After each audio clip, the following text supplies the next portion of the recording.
just give, as I said, we'll just give it a few minutes to hopefully give some people a chance to join us. Oh, someone's liked it on Twitter. That's always a positive sign. That was quick. It's also really irritating. It takes like, Twitch itself takes like up to 5 minutes to send out a notification. So everyone who follows me on Twitch will get one in like a few minutes, but that's fine. We'll just wait until it's definitely showing that we have a viewer. And if you have joined us and you're not showing in the count yet, welcome.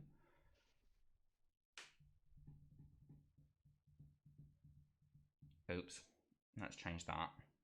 I've accidentally left the category as New Super Lucky's Tale, which is certainly not what we're playing right now. There we go, I've updated that as well on Twitch. So it says just chatting. Ah, how are you in general? Okay. Good, pleased to hear it. You're looking very chill there in Dee's room. I love that play as well on the wall behind you. Oh, good old IKEA. Good old IKEA, that is. All this is the whole set of 3. They're all IKEA. In fact, most of her room is IKEA. I mean, there's nothing wrong with a good bit of IKEA, is there? I mean, most of our house is IKEA, so you know. Is it actually like just wandering through an IKEA showroom? They probably set it out better than we do, but it's not far off. That would be hilarious. Right, I think let's get... Yeah, the notifications have gone out on pretty much everything now, so we can get started. Cool. So, Emma, welcome. Thank you. Lovely to have you join today for another Let's Talk LGBTQ and Mental Health. For anyone who's not joined us before, the aim of these sessions is... Well, basically, it came about because I really want my Twitch channel to be a safe space around LGBTQ issues and around mental health. I want people to be able to come. I want them to be able to bring their conversations, their discussions, ask questions. And I felt like just sticking the tags, because you can stick tags to describe your stream, just sticking the LGBTQIA and the mental health tag on wasn't enough. So I thought it was really important to foster conversations, actually actively have the conversations. Yep. As a way of encouraging people to talk. So that's what we're aiming to do today. We have lovely Emma who's joined us, as I said. Also fully intend this to be a safe space in lots of regards. So obviously, you know, let's be mindful and respectful of each other. But it also means it's a safe space that if there are questions, if there are things you don't understand, you know, please use the chat and ask questions. Worst that can happen is that we tell you phrased it insensitively and we reframe the question. But like, you know, it's a place to ask questions and to learn and grow together. So Emma, would you like to start by telling us a little bit about yourself and your story? Whatever you kind of want to start with. What's most pertinent?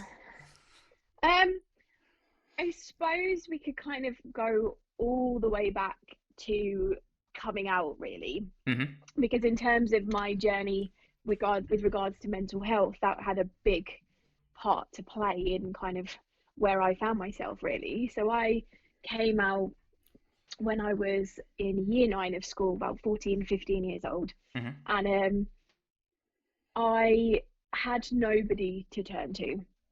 Like, my mum was very religious. Yeah. I grew up going to Baptist church with my mum and my brother. Everything was obviously very anti-gay.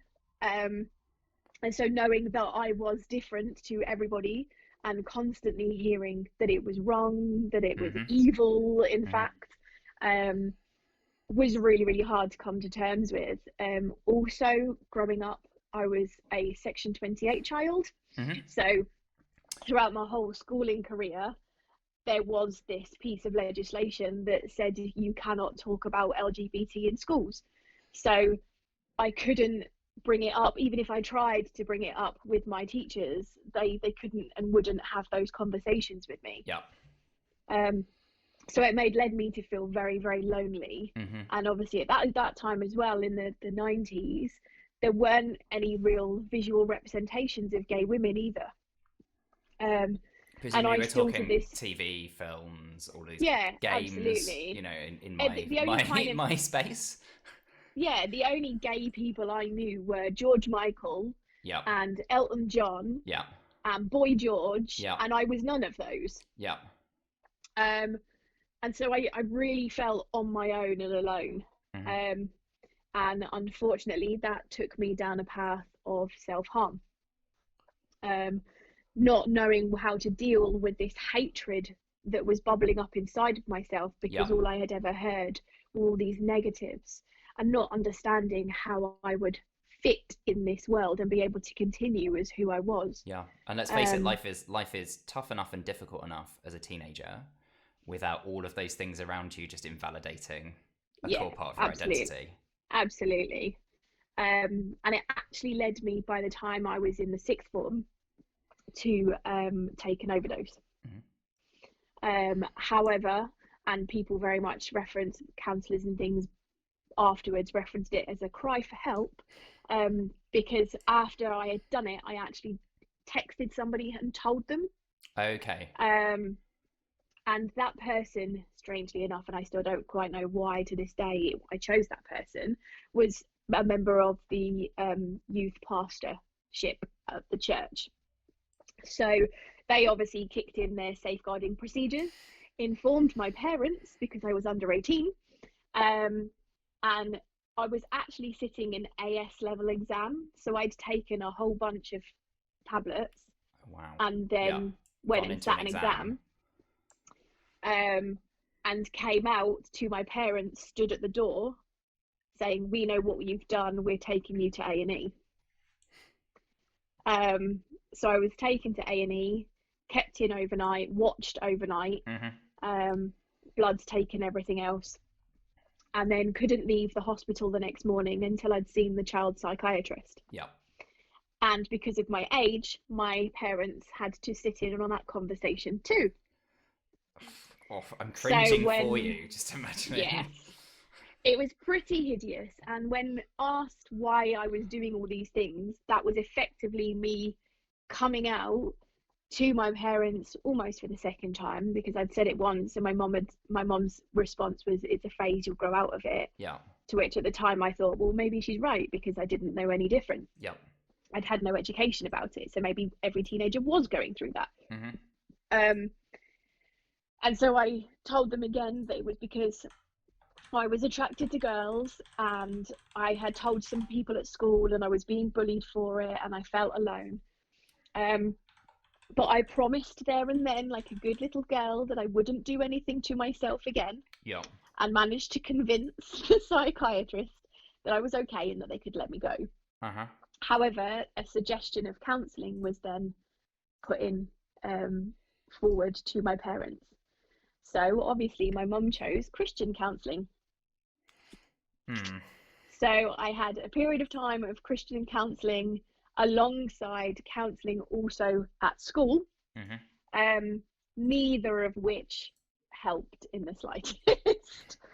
And I just kind of muddled through, really, knowing that I only had a year left of school and my intention was fully to go to university, leave where I grew up, leave all those people behind, almost leave my parents behind, and just kind of move on and start a life that I really wanted for myself. Hmm. And in that time, Ellen had come out on TV, and I still to this day remember sitting watching the whole special night on Channel 4, and suddenly I felt like I wasn't on my own. I just needed to find those other people. Hmm. And maybe going off to uni was where I was going to find them. I've heard you talking about Ellen's coming out before, and it's, Yeah. I guess, people have very conflicting views about her now, but Mm. it's It was that wonderful to have heard what representation that a I didn't difference it have. made for Yeah. you. Yeah, it was that representation. It was that I'm not the only one. Hmm. There is somebody else like me. There is somebody else who likes girls like me. I'm not alone. There must be others. Yeah. Um, then when I went to university, I strangely fell back into the closet.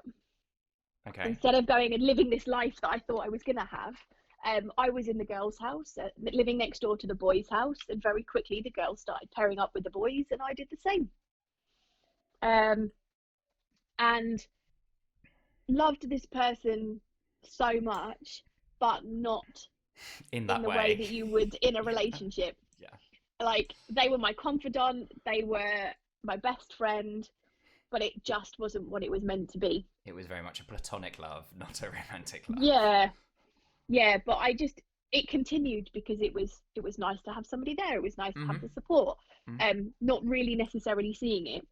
I think it can be so confusing as well, you know, even in general with really close friendships. You know, that line can get really blurred and you're like, hang on a minute, what is this, how I feel for this person? Is it this one or that one? You know, it's very easy to conflate the two.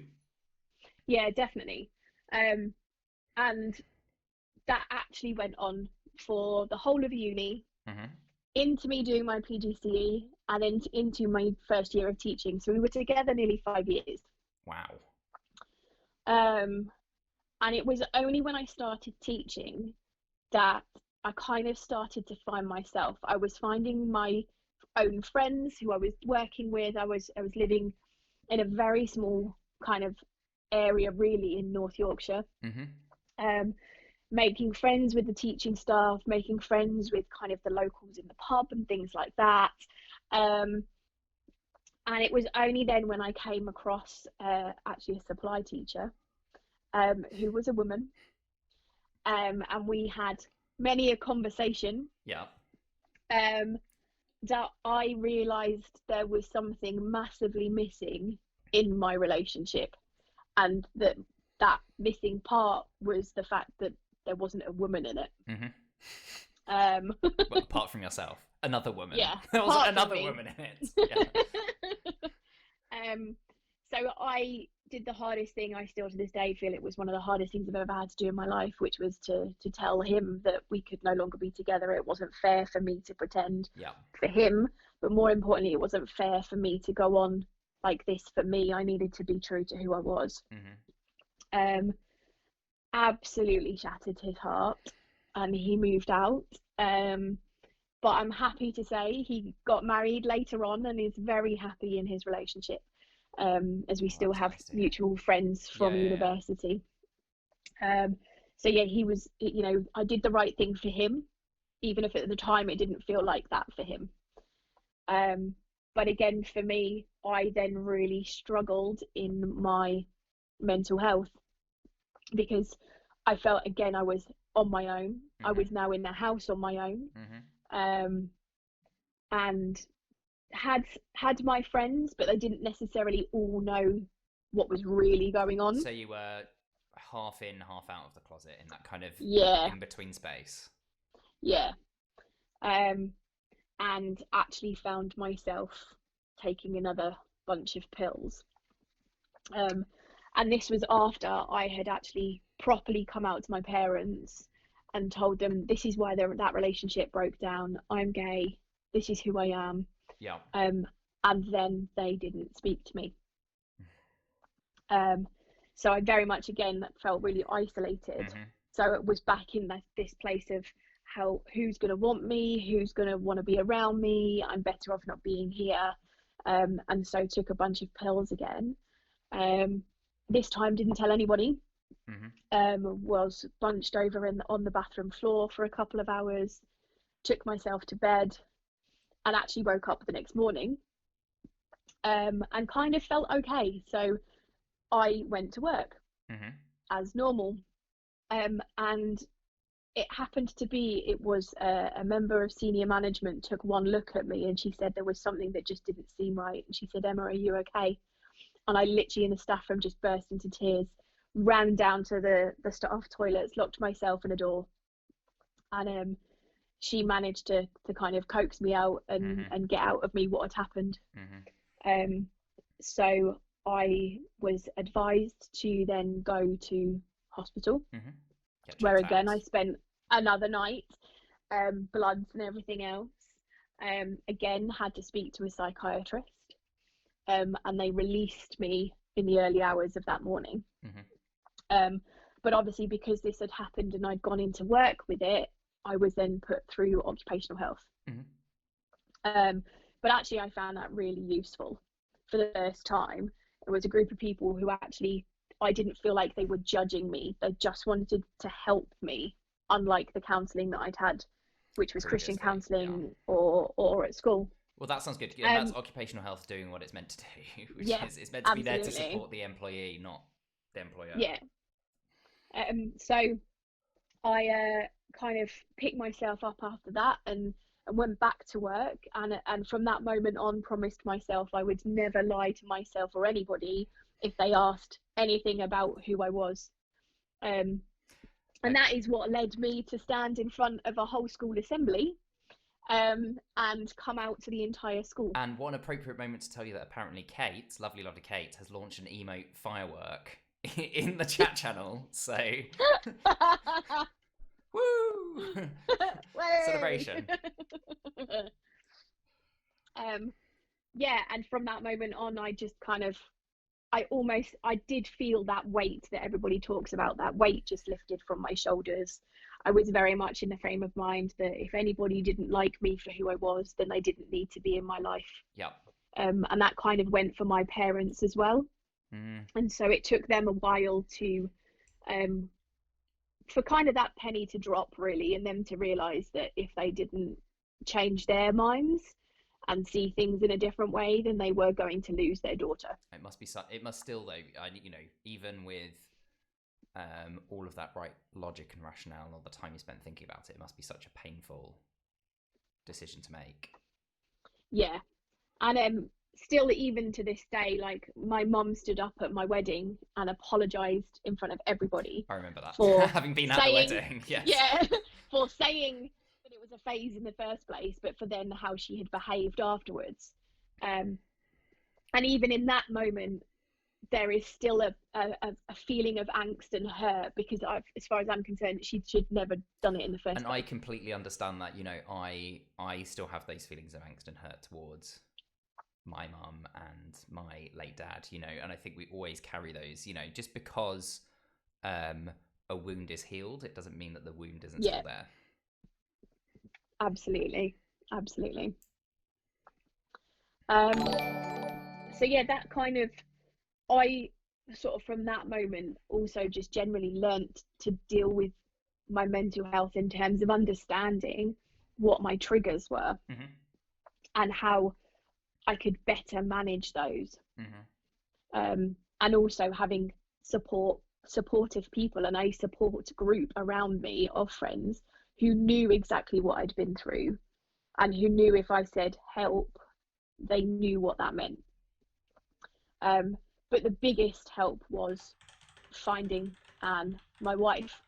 And there were a couple of moments early on in our relationship where I was very open and honest with her, and I would tell her that, I used to self-harm and that the feelings would still be there, but I'd managed them. But it may be a good idea for her to remove any blades that I might be able to find in the bathroom. Yeah. And there was help you by making sure those triggers aren't there. Yeah, and there was one occasion where she found me just a crying mess in her bathroom, but knew how to comfort me and was able to take me away from that space. Yeah. Unscathed, as it were, and unharmed. Yeah. And now we have nice things that we do that we share in that help me take me away from my triggers. So we go to the cinema so that I can immerse myself in a world that doesn't really exist and live in somebody else's world for a bit, especially if it's a magical Disney world. And able just to be able to talk to her and be open and honest with her is a massive help. Yeah. Someone in the comments, Butt Smash has asked in the comments, did anyone ask, I'm not sure I follow you, Butt Smash, if you could clarify, did anyone ask what? And then we can definitely see if we can talk about that question. So you found Anne through the lovely diversity role models, which is always fabulous. And embarked upon an exciting life and journey together. Yes. Including, I also realised, this is the fourth Let's Talk. Did anyone ask if you were okay, is what Butt Smash wants to know. At which point?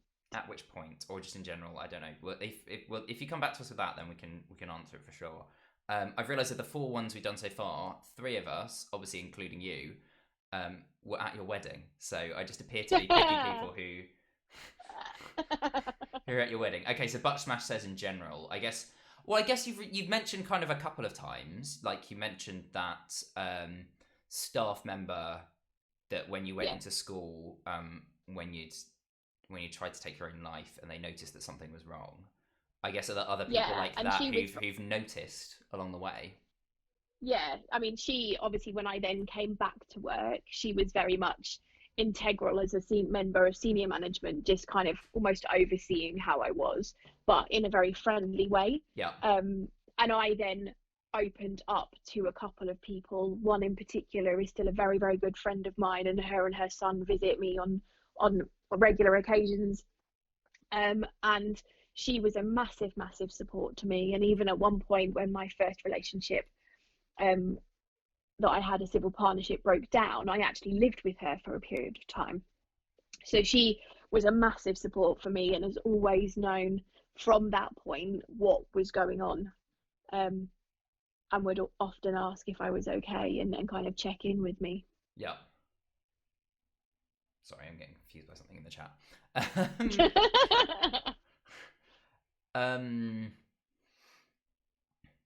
Okay, so I guess that's kind of like, that's everything up to present day-ish. Yes. Ish. So before we get on to kind of the big life stuff that's been happening, apparently Kate thinks that the... Okay, no, this is very strange. There's something strange going on in the chat, but I'm keeping an eye on it. Kate thinks the firework went off because she resubbed. Thank you, Kate, for resubbing. That makes me very, very happy that you resubbed.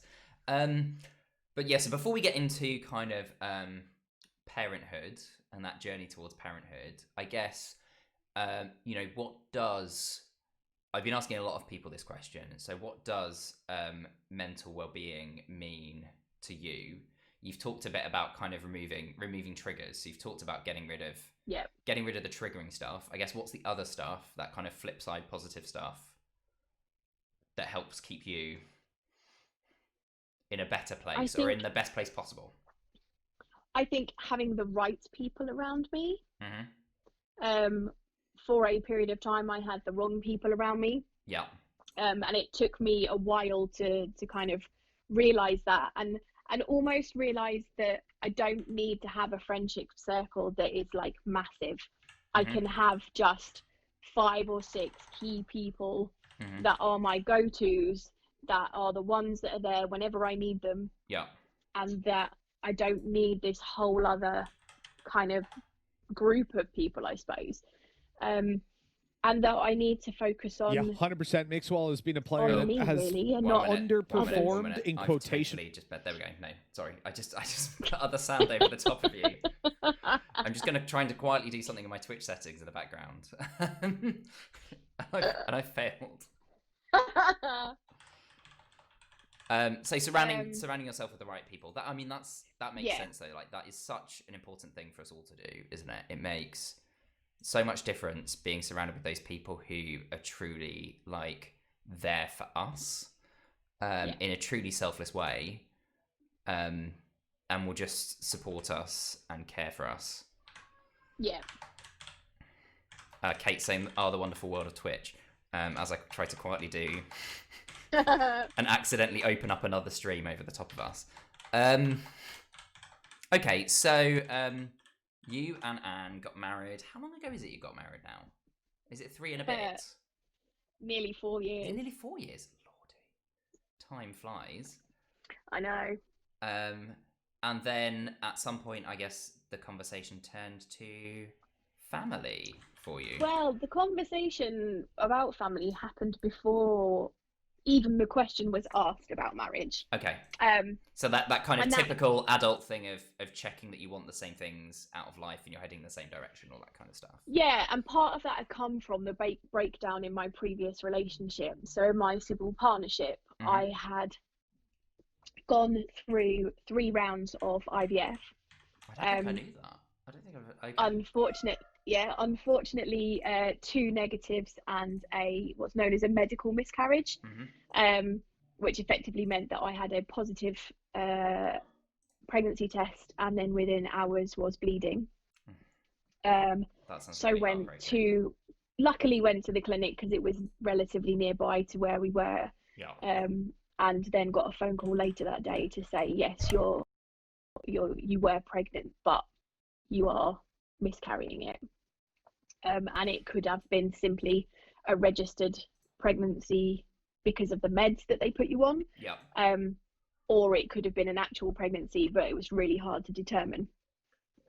And unfortunately, throughout that whole process, there was a lack of support from my ex-partner, as there was for most of our relationship, which is why it ended.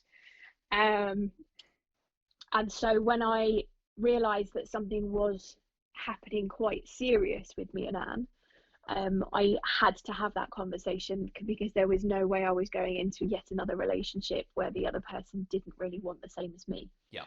And was just saying yes because they thought they'd placate me, and then not giving the support and the full and buy-in that I needed her to have. So we had it very early on, and Anne had never wanted children. Okay. Partly because she'd never wanted to give birth. Okay, fine. So you're like... Your sound is gone. Oh, has it? 1 minute. Have I lost? 1 minute. I can't hear you. You can't hear me? I'm still coming through on stream. The strangeness of this. Why can I see it on stream but you can't hear me? I'll switch across microphones. Is that better? Can you hear me now? I still can't hear you. Oh no. Let me try this one.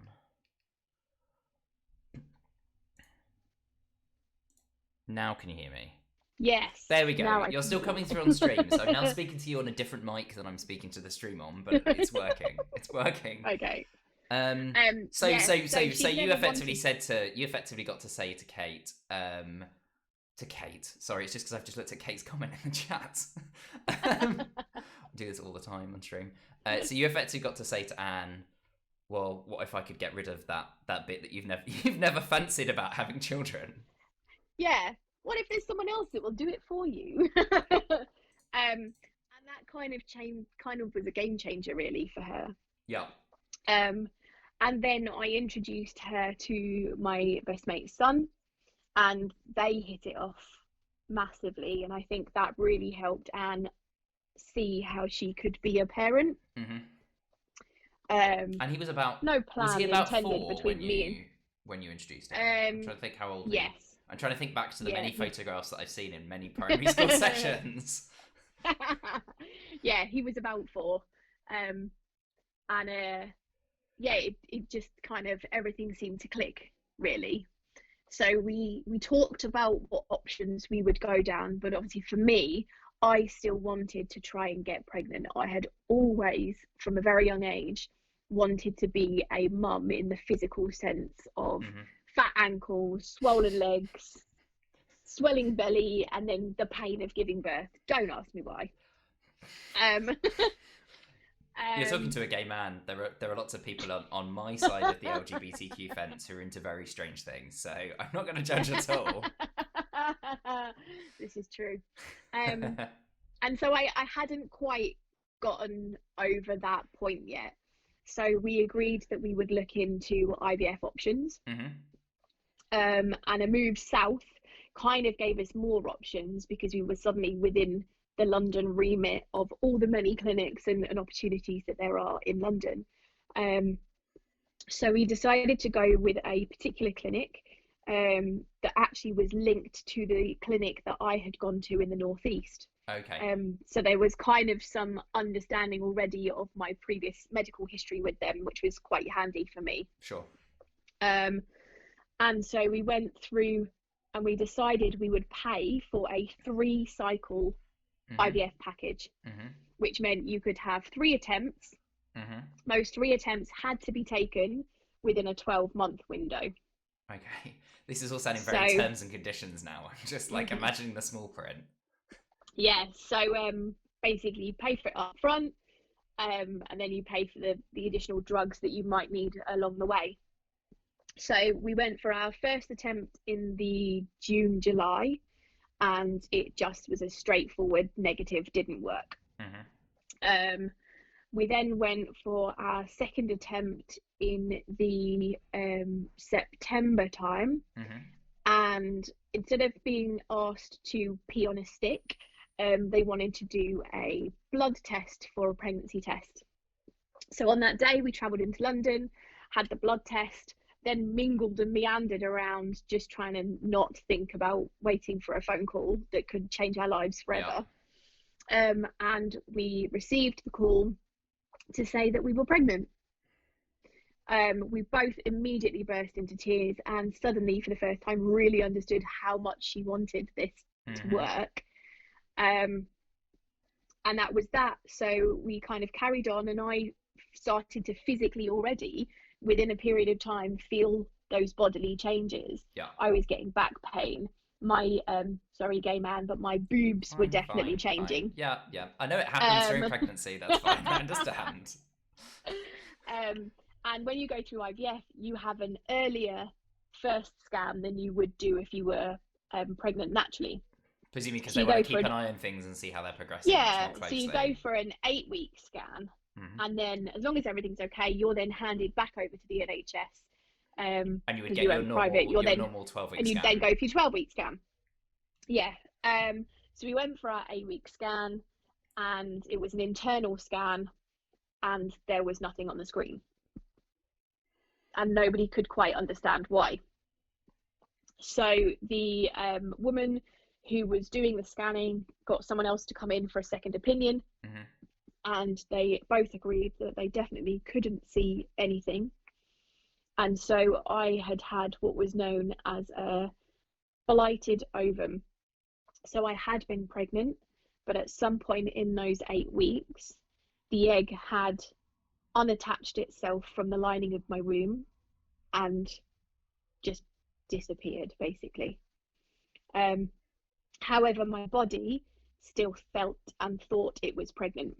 So we're still producing all of those hormones alongside the additional hormones that you're given through the IVF process to keep try and help it going on. Its way. However, because they were a private clinic, they then wanted me to go for a second opinion within an NHS establishment. So because we were in London and we were literally around the corner from Guy's Hospital, we left the clinic, walked around the corner to Guy's Hospital, basically walked in and said, this is what's going on, this is a letter from the clinic, can we be seen? Had exactly the same internal scan done there to be told exactly the same thing, and then was told we then needed to go and have exactly the same thing done again for our local hospital, who would then be able to talk us through our options. So the following day, we then went for yet again, for the third time, lucky to be told exactly the same thing. So it was like heartbreak after heartbreak after heartbreak. What a way to keep re-traumatizing someone. It's like... I know. And it knowing that there wasn't going to be anything different, but they had to go through this process. So when we went to our local hospital, they did exactly the same thing, told us exactly the same thing, and then put us into a waiting room for a nurse to come and speak to us about our options. And basically my 3 options were: wait it out and see if your body will naturally miscarry. Take a pill that is given to people who want to have an abortion in the early stages. Like a morning after style. Kind of, and then just wait for it to all, because that presumably triggers the same process. Or to have surgery. So we opted to wait a week because I needed to take myself off of and stop all of the IVF medication that I had been taking up until that point. So we decided to wait the week and see if stopping that medication would naturally start the process. And unfortunately it didn't. So I went back a week later, had exactly the same internal scan for the 4th time. Oh my goodness. For them to then say, right, your only option now is really to have the surgery. So they booked me in and I had the miscarriage surgery, which took all of literally 10 minutes. but it was a full knock me out anesthetic procedure. Yeah. And obviously I don't remember any of this, but I took about an hour to come round because my body was just exhausted from everything that I'd gone through. So Anne was nervously waiting for way longer than she should have been. And then you're sent home with the most hideous underwear that's padded to the hilt, because there is obviously that expectation that you're then going to bleed. Was one of probably the scariest weeks of my life in terms of what my body was releasing, even though the surgery effectively hoovers everything out of you. It's then got to heal afterwards. So just freaking out and just feeling horrible and a mess. Yeah. And through all of that, feeling like I'd let the world down, I'd let Anne down, I'd lost our child. Where were we going to go from here? But at the same time, in the back of my mind, knowing that this happened we had the surgery in the late October, early November, and our 12-month window was closing by March. So if we were going to go again, we needed to be going again relatively soon. Yeah. So we probably had the worst Christmas we've ever had, because it wasn't the excited buying baby stuff Christmas that we thought we were going to be having. We then went to Disneyland in the February to try and just blow the cobwebs away, ready before we came back to try again. Have some joy and escapism. And it didn't work.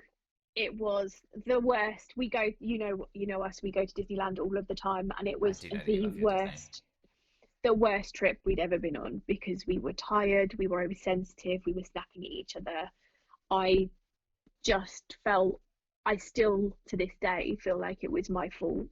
And no matter what anybody ever says to me, they will never change my mind, because nobody can tell me why it has never worked.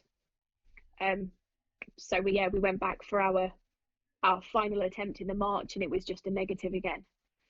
And the only thing that could be offered to us from the clinic was to do some more kind of investigations into my womb lining, into my eggs, to see if they could find out if there was a specific barrier that was, because up until that point everything should have worked. There was no evidence to say that I wasn't producing the right level of hormone or anything like that. And at that point I was not only physically exhausted but emotionally exhausted. So me and Anne had a very long conversation, and there was no way I was giving up on the hope of becoming a mum. Yeah. But I just couldn't go through that anymore. And also financially, it's a ridiculous amount of money. I remember having that conversation with you in the gardens at St Anne's Church. Yes. Yeah. And I still to this day, I reference it as how much money I have bled away out of my body. It's ridiculous. And we had always talked openly about adoption, and we kind of thought, well, maybe that's something we need to look a bit more into now. And actually we went to a talk that was being done, and I was there representing DRM because it was a P3 Birds and the Bees event. P3, for anyone who doesn't know, it's an organisation called Paraprofessional Parents, if I've got them the right way around. I don't know. That it's about LGBTQ parents working in the professions in London, and kind of giving them support and networks and things. Yeah, and their Birds and the Bees event is kind of what it says on the tin. It shares all the different ways that LGBT people could become parents. And I was kind of listening to this panel, and they were talking about surrogacy, talking about IUI and IVF and all these options. And there was one person who was talking about her journey through failed IUI and IVF and everything else, who then escaped the country, partly because her work gave her that opportunity, but she just had to completely remove herself and get away and avoid everything that had happened, and started to look at adoption. And when she came back to England, with 2 boys who she'd adopted. And she, interestingly enough, was the only heterosexual person on the panel. Okay, that is interesting. Yeah. And for me, I suddenly thought, she's the one I need to speak to at the end. Because she's the one who's been where you were at that point, and absolutely, and so made the decision to pursue the adoption route. And yeah, so I kind of grabbed her at the end, and we had a pretty intense conversation. But I very much hold dear to this day that she was the one who flicked the switch for me. She, everything she said, and we shared a lot, she said to me, the one thing I'll say to you is nobody will ever tell you when time is right for you to stop the IVF and to start looking at other options. But I wish someone had told me to get off their roundabout of IVF much sooner than I did. And something just clicked in me. And I thought, yeah, it is a roundabout, because you are constantly thinking about the next cycle. You know, I'd had a miscarriage, and instead of mourning, I was thinking about what could I be eating and doing better for my body, ready for the next one. Yeah. And so we kind of, then me and Anne had a conversation, and we decided, yep, adoption is what we're going to look into. So we looked at various organisations, charities, local authorities, and because Anne is in the military, and at the time we were living in a military accommodation because she was in a military role, local authorities and some independent agencies wouldn't talk to us. Well, they talked to us, but then as soon as we tell them that she was in the armed forces, they would say that they couldn't support the process. Any time, so yeah. And so we actually then discovered that a charity called SAFA, which is an armed forces charity, actually have their own adoption arm to the charity, for this very reason, that they were finding more and more military couples were wanting to adopt and finding it harder and harder because of the insecurity of where you live. Whereas what SAFA do different is that you are assigned your social worker, and then effectively your social worker moves with you. So for us, when we did eventually have to move, our social worker is still the same social worker. We haven't had to start the process from scratch again like we would have done if we'd have gone with a local authority. Yeah. So we were told that we could start the process, but we had to have a 6-month break after IVF. And that's because they like people to effectively mourn and grieve and go through the process of really understanding and getting used to the fact that they aren't going to be birth parents. And that was probably the best time that we did have. At the time, we were like, no, we want to do it now. Like, everything's gone wrong. This is something to go right. Yeah. You're ready to go. You want to get on with it. But having come through the other side of it, it's a really important time to just take that step back. And in that time, we did grieve for our loss. And for me personally, I got a lot stronger about being able to talk about it. Mm-hmm. And since then, I've done panels in London talking about miscarriage, because it's that taboo subject that we don't talk about. And then coming out the other side, knowing that we were stronger in our relationship, stronger in our determination to make this work, and then headed into the adoption process. So we were accepted to start the process in September of 2019. What are we now? Is that a year ago? 2018. Is it 2 years ago? Okay. Yeah. Oh yeah, thinking about it, the dates are floating around my head. Like, I mean, so mind you, it's still March 2020, isn't it? As far as I'm concerned, like, we've never moved on. Although obviously you very most definitely have moved on, as we will discover. Life has changed. Yes, we were accepted to start September 2018. You have to go on something called a preparation course or prep course, and unfortunately we had our DRN fundraiser in the November, which was the date of their next upcoming prep course. So I had to postpone us being able to go on that one. So then the following one wasn't until March of 2019. However, in that time we were able to do the stage 1 paperwork. Yeah. and get some form filling done, get some basic checks done by them. Very repetitive paperwork. And then managed to then go on the prep course in the March, so a 4-day preparation course that really intensely goes through the kind of children that are in care, why they might be in care, how best to parent them in a style that isn't necessarily a natural parenting style. Preparing you for children who might have any range of additional needs. Yeah, absolutely. And I think regardless of whether your child has additional needs or not, therapeutic parenting is very much a style of parenting that is suggested for all adopted children, regardless of how long they've been in care, what their background might be, whether there is lots of trauma, minimal trauma, etc. Therapeutic parenting can be hard, but it's definitely... What does therapeutic parenting mean in encapsulate it for us? What does it mean in practice? How does it differ from non-therapeutic parenting, which I'm not even sure what that would... I know. What all the opposite sex couples are just doing on the fly because they don't know what to do. I think it's more about thinking more about your use of language as a parent. Okay. And, if I say, you're well done, you're a good girl, what does good girl actually mean? How do you quantify being a good girl? Whereas actually you could be a clever girl because you've just learned to stab your fork in a piece of food and pick it up again. Or you might be sweet little girl because you've just gifted something to me. Yeah. Or being more specific in what you're praising. Yeah, and also then when you are doing maybe a telling off, it's less of a don't do that. It's a we don't stab a fork in somebody because it can hurt them, and helping them unwrap the behavior and why we do something, why we don't do something. So essentially developing their empathy as well then. Yeah, you're helping them understand what the consequence of it is rather than just we're not allowed to do that. Oh. Yeah. You froze slightly there, but there we go. You're back. Having a time in instead of a time out. Yeah.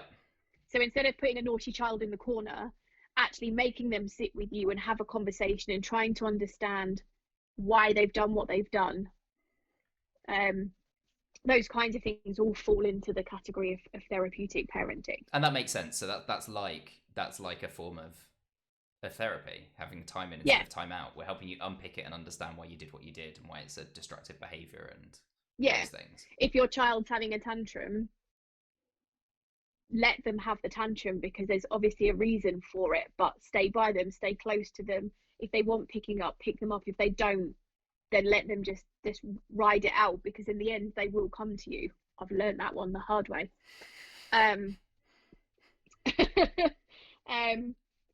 So yeah, kind of going through that course and unpicking things, and also talking about those traumas that those children could potentially come to you with, and the unknown trauma as well that maybe they've never told anybody else before, and then could disclose to you, and how you deal with that, etc.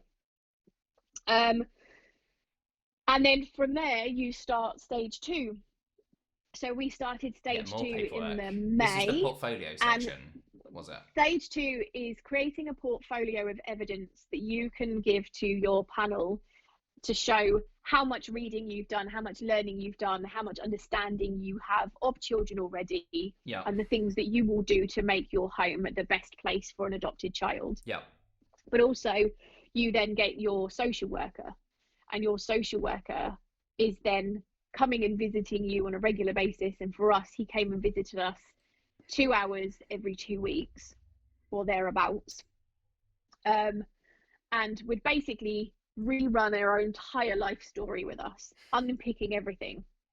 And it was that part of the process that really scared me in terms of mental health, because I was really, really worried that the second he found out that I had self-harmed, that I had tried to take my own life, that'd be it. Curtains drawn. No, thank you. We don't want the likes of you. You can't have a child. And I imagine I can understand that as well, because I imagine even it's not just the act of disclosing that and what are they going to think of this, but it's this whole thing of your life being under the microscope and you're having to prove that you're fit to be a parent. Absolutely. In a way that most heterosexual couples will never have to do.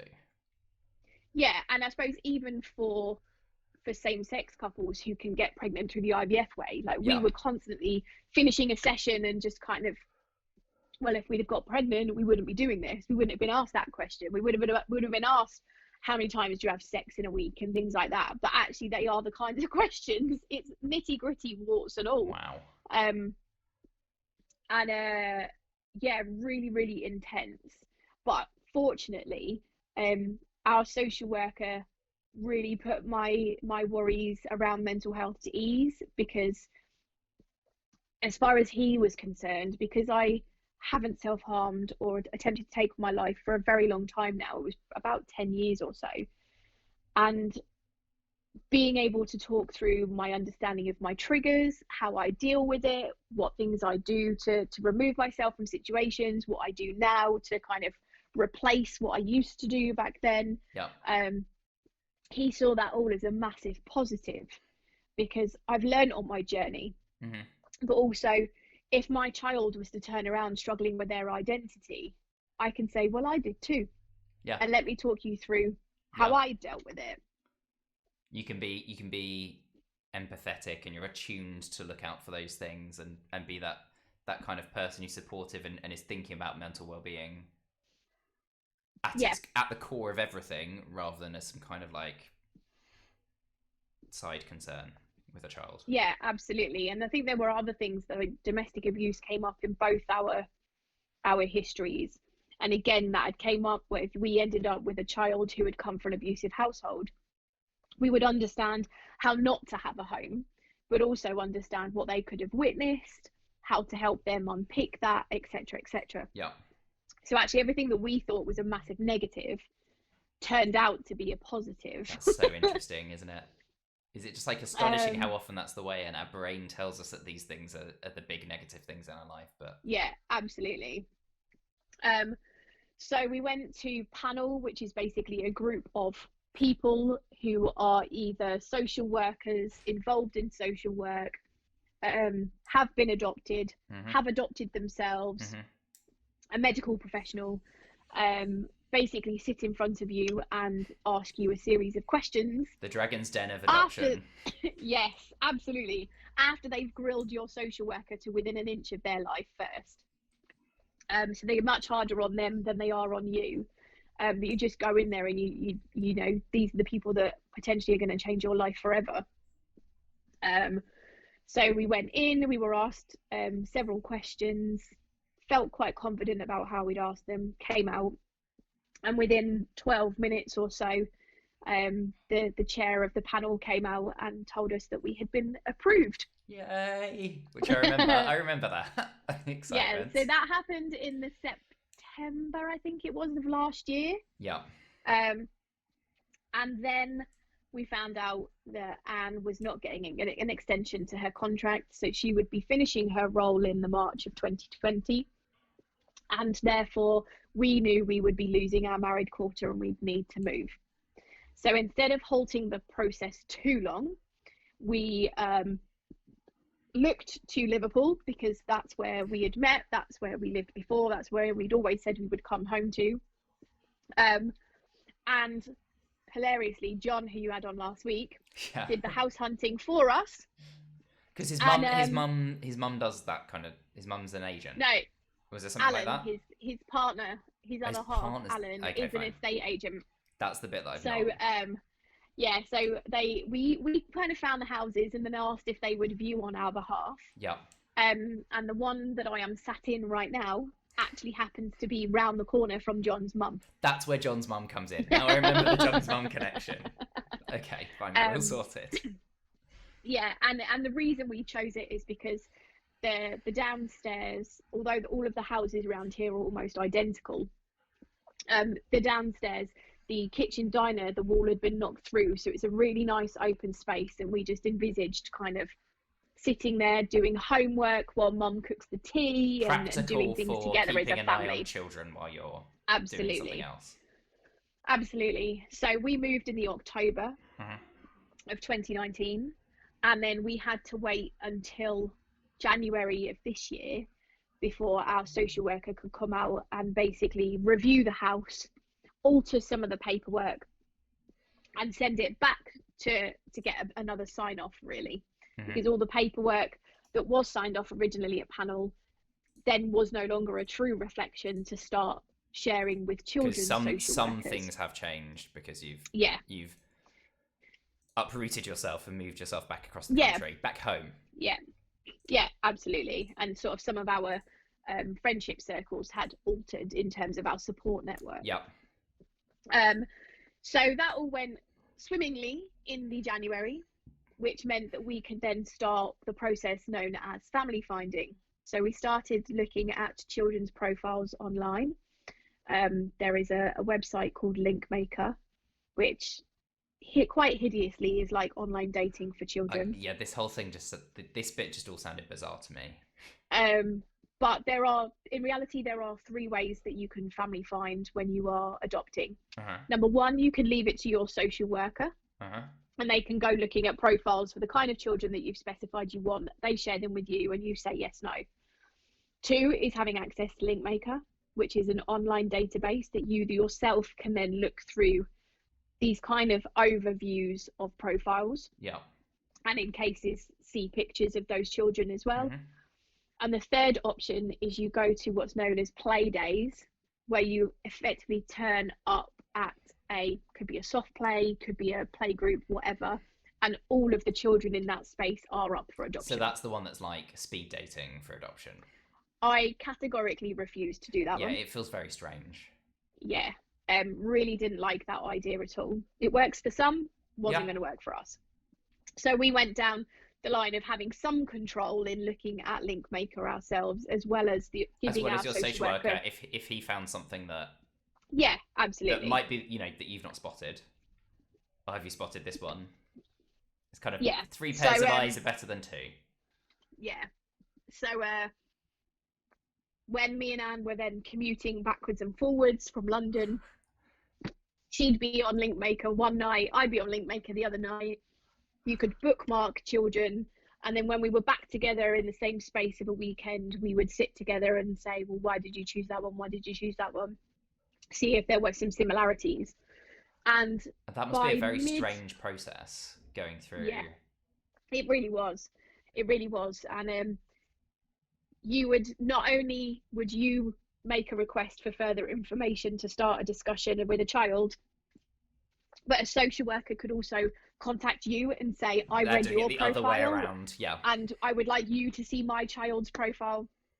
So it was really hard at times to kind of have to say no to those children that weren't the right kind of child for you, or in some, we'd always from the very beginning been very strict with what abilities we could and couldn't be able to give the best chance for. And actually it was really helpful to have Claire Harvey as a best mate who is a wheelchair user to say, don't take every child because you want to help them all. You can only take the children that you can really truly give 100% to. And to kind of have her say, you can't take a child with a disability if you can't 110%. It's a version of the savior complex, isn't it? You want to help them, understandably, empathy kicks in, but if you're not the person who can provide the best support, then actually it's a disservice to them. Absolutely. So we actually went on a holiday with our friends, but Linkmaker can be very addictive. And we went on and we saw a profile of one particular little girl, and there was just something about everything that was written about her, but also the picture of her. Are you going to say what I think you're going to say about the picture? I remember one of the details. Wasn't there? But she had a Minnie patch Mouse over her eye. Wasn't there a Minnie Mouse t-shirt as well? Yeah. Which was just like, you were just like, Disney, Disney, Disney. Yeah, the fact that she was already being dressed in Disney clothes was an advantage. And she had a little patch over her eye, and there was just something about her that we wanted to know more. So we requested further information from her social worker. Her social worker shared more with us. Our social worker then shared more on us with her. And by the beginning of March, it was agreed that we were officially linked and that we would look to get a date in the diary for matching panel. And the matching panel is basically the social workers putting everything together in front of a different panel, and them also asking us some questions to say, is this the right match? Yeah. Are these the right potential parents for this child? Yeah. And then COVID hit. So whereas we thought we would get a much quicker, swifter matching panel and then moving into the introductions, it took what felt like forever. The joys of 2020. And I suppose, again, another kind of impact upon the mental health is that because of COVID, we didn't get to do things that other expected adoptive parents get to do. So people very much go on holidays, go for their last meal out at their favourite place for having dinner. That last hurrah of freedom before. Yeah. As you know, as couples who are going to conceive would do as well. Before we're going to try, we're going to go and have this, you know, we're going to take advantage of this last opportunity before we have 18 years of child. Yeah. So we might have gone for our last long weekend at Disney, just the two of us. We would have gone for a nice romantic steak meal. Yeah. Sorry to the vegans out there. And you know, done all those things that we really enjoy doing. Yeah. For the last time, just as a two, but we didn't get the opportunity to do that. So there's that kind of, as well as, you know, as the experience that everyone was going through during lockdown, there's that extra kind of bittersweetness. Yeah. To come and hit you. Yeah. But fortunately, we were able to have a virtual panel, in the sense that it was emails backwards and forwards. It wasn't even like this. We still find it bizarre. So we would send our panel questions two nights before. So we had time to think about what we would say in response, ran it past our social worker and our D social worker, and sent them in, and luckily we got a unanimous yes to the match, which I also remember.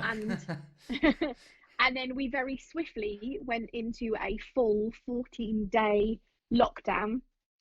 So we weren't allowed to leave the house, go anywhere, do anything. The foster carer who had our child at the time also had to do the same thing. And my parents had to do the same thing, because coincidentally, my parents had moved house as soon as COVID lift on moving houses had happened. They moved house very quickly. And they were very close to the D and the foster worker. Down the road. Yeah. So my parents, we were going to stay with them for the introductions period, so we didn't have to stay in a hotel. Yeah. So 3 sets of houses had a 14-day isolation. So you're effectively all ready to become one big bubble. Yes. And then on the 26th of June, we met our little girl for the first time. And which was absolutely magical. Yeah.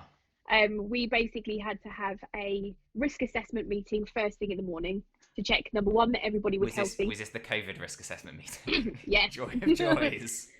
So it was basically is everybody well? Yeah. Has everybody been isolating up until this point? Yeah. Is everybody agreed that if anybody feels ill at any time, these people need to be informed? Yeah. And are we all happy of what the plan is day by day for the introductions? And as soon as everybody said yes, we cancelled the call. We were in the car and we were off. I'm also surprised you weren't bombing it down the motorway with the phone on. I just like imagining you. Well, we contemplated taking the call round the corner. Ding dong! Turning up very swiftly. Yeah, the first time we met her was for 2 hours. Mm-hmm. And we'd been pre-warned that she wasn't great with people she doesn't know, and she could be quite upset or even clingy to the foster carer. Okay. But because in the 14 days since our panel, we'd actually been FaceTiming every day. Yeah. That made a massive, massive impact, and is actually something that the social workers are looking at including from now on, regardless of COVID or not, because it seemed to really make a difference. And it's so fascinating. She really warmed to us a lot quicker. Yeah, it's so fascinating. All these things that people are finding because of COVID that are better than, it means we can take the bits that worked of pre-COVID and the bits that work of post-COVID and just stick them together into some new version. Absolutely. So we met her on the 26th of June. Mm-hmm. On the 1st of July, we drove her home, along with the foster carer, bless her. Because the foster carer can't drive, so had to come with, as I recall. So we all bundled into our car, drove to Liverpool, and the foster carer stayed in an Airbnb for the next couple of days. But we all agreed, social workers as well, that the best thing was for Dee to come straight home rather than spending time in an Airbnb and then moving. Yeah. So foster care is kind of there if required, but gradually there. Gradually kind of moving away. So she's been sleeping in or not sleeping in her own bed since the 1st of July. Placement day. Yeah. So that's when her social worker came up, said, great, everyone's doing fine. I'm taking the foster carer home now. She's yours and ours together. So we still have shared custody between us and the social worker. The social worker. Sure. And how has it been? All of this build up, all of this journey to get to being a parent? How is it? I guess is the question. Not that I'm expecting you to be like, it's awful. I wish we'd never done it. Absolutely knackering, but the best thing I have done in my life. And again, I suppose mental health, the first week or so, she wasn't sleeping at all. Yep. And I now fully understand why sleep deprivation is a form of military torture. And it was no surprise my mental health that went first. Yep. And after 3 days of 5-6 wake ups throughout the night and not any real sleep, and then not being able to sleep during the day because you've suddenly got this little person you have to keep an eye on all the time, I cracked and I cried my eyes out, and I felt like I was failing her. I didn't know what we were doing wrong. Why wasn't she sleeping? Yeah. And that's when me and Anne then decided we needed to have a rota system. And we needed to alternate who was doing bed routine, who was just gonna get to stay in bed. And even though she can do the military thing of sleeping through anything, or if it's her night shift, she'll get up, deal with the problem, come back to bed, and within seconds she's out like a light. And this is actually, I don't blame you, this is actually obviously, I'm not suggesting that it's entirely comparable, a puppy and a baby.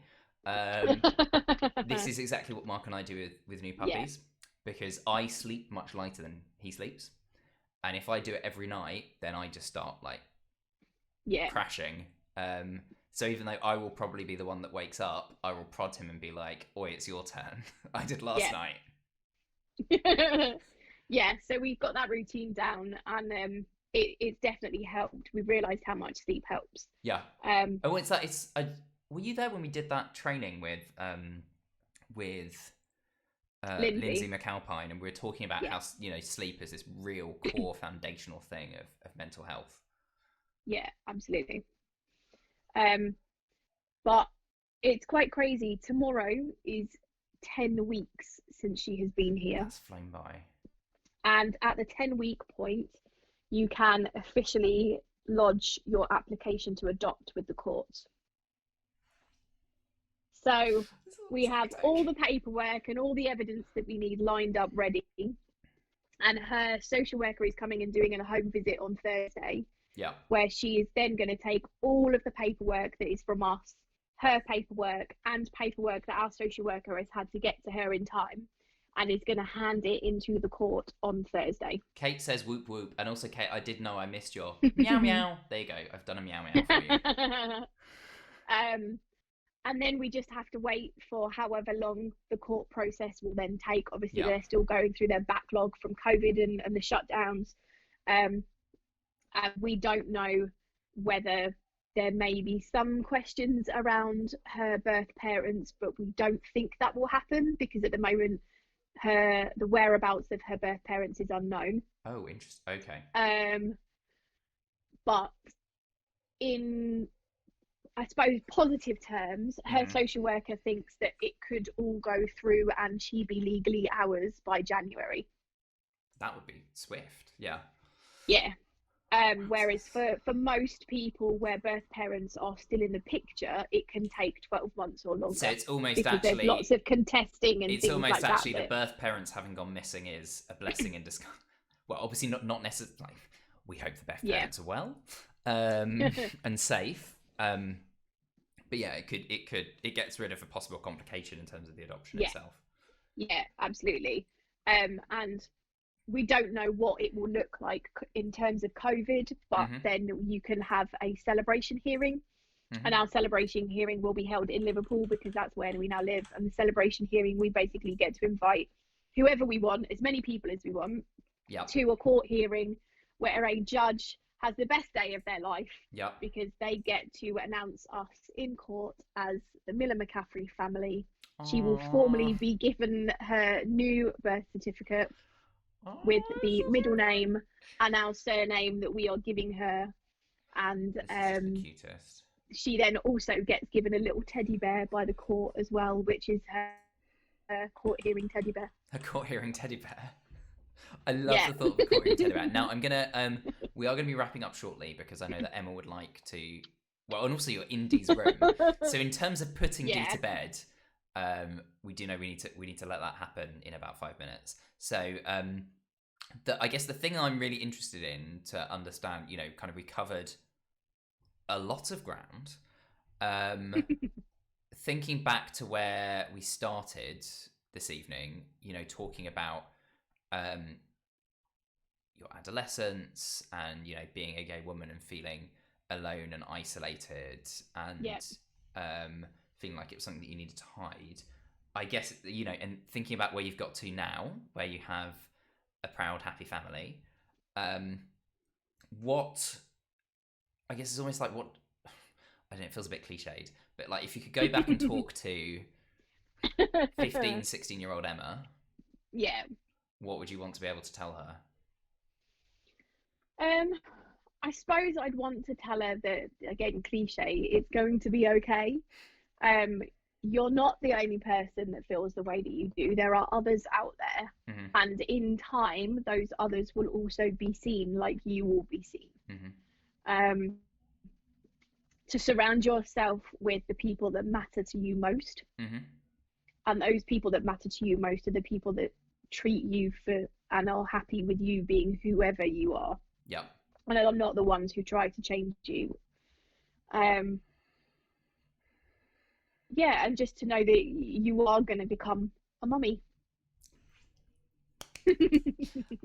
I'm still so excited and pleased. And evidently Kate has been excited and pleased in the chat. And Kate sent like it must be one of the Twitch Pride emojis. It's like a pride flag background with a person like holding a heart out. Emote, which is a pretty cute emote, to be fair.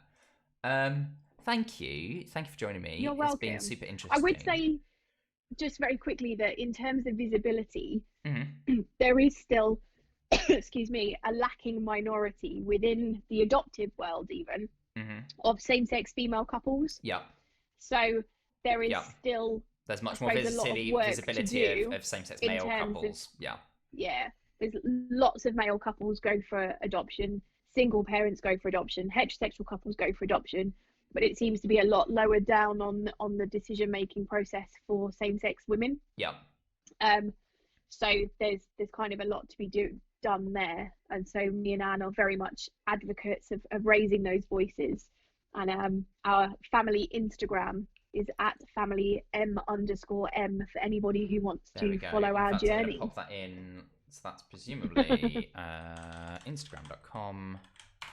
I'm popping that in the chat for you. I can't type. Instagram.com/ what was it? Family. @family_m. M_M. There we go. So that is the link to the Miller-McCaffrey family Instagram, if you would like to go and follow that. Thank you so much for joining me. It's been really interesting. Thank you for asking me and listening to me waffle. As I say to everyone, Like, it's interesting waffling. Don't fear. In terms of stuff for the stream, I've pretty much got my schedule done for next week. That should be going up in a little bit on Twitter and in the newly rebranded Queers at Play Discord. So do keep an eye out for that. Most excitingly this week, I'm planning on Friday, we're going to do a Mario Mega Day. Going to start streaming at 10 a.m. to celebrate the release of, oh god, can I even remember what it's called? Super Mario 3D All-Stars. And we're going to be playing Mario 64 and just keep playing all day. So do come and join for that if you can. Next Sunday, I am going to be joined by Chloe Davies, who is yet another part of the extended TRM family. Just milking it for all it's worth. Chloe is amazing. She is a Black woman. She does volunteering for Black Pride, and she's a bisexual woman. So I think it's going to be really interesting to talk about, bisexual intersectionality, Black intersectionality, and she is also, again, a parent as well. Yeah. So parenting, there's a whole load of interesting topics that we can get into next week. And she is fabulous and amazing. I always like to end these with a raid. So we're going to go and raid someone who's part of the LGBTQI community, but who's raiding Fall Guys. We're going to go from something a bit heavier to something a bit more lighthearted. So I have found another small streamer who we can go and raid. Just typing it into the chat. There we go. So if you want to raid, you can get yourself ready and you can come along with us to go and see Ashwolf, who's streaming Fall Guys. So let's go and see some fun, giggly stuff. Thank you for joining, and I will be back on Tuesday. Catch you then. Meow, meow.